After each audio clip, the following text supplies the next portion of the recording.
মই অসমবাসী ৰাইজক এটাই অনুৰোধ জনাম যে জুবিন দা কি কৈ গৈছিলে সেইটো আমাৰ অনুসৰণ কৰিব লাগিব। কিয় জুবিন দা কি চাইছিলে তেতিয়া জুবিন দাৰ মনটো শান্তি পাব, তেতিয়াহে জুবিন দাৰ আত্মাটো শান্তি পাব। কিয় কি চাইছিলে জুবিন দা কি চাইছিলে সেইটোৱে কৰিব লাগিব।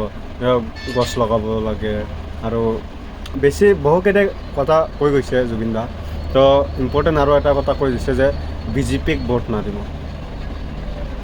এইবাৰৰ নিৰ্বাচনত বিজেপিক ভোট নিদিব, এই আহ্বান যুৱ প্ৰজন্মৰ হাৰ্টথ্ৰব জুবিন গাৰ্গৰ। চৰকাৰ বদলাব লাগিব, খালি বিজেপিক ভোট নিদিব, একদম চিধা কথা।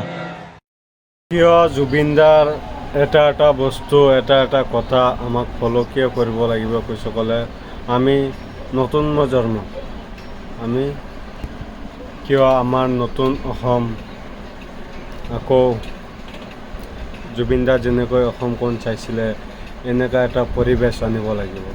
তেতিয়াই আমি জুবিন দাৰ নতুন প্ৰজন্ম আমি দেশ জ্বলাব পাৰোঁ, দেশ ওলাবও পাৰোঁ। তো সেইটো কাৰণে জুবিন দা কি কৰিছিলে এইটো আমালোকৰ চব ফ'ল' কৰিব লাগিব। জয় আই অসম, জয় জুবিন দা।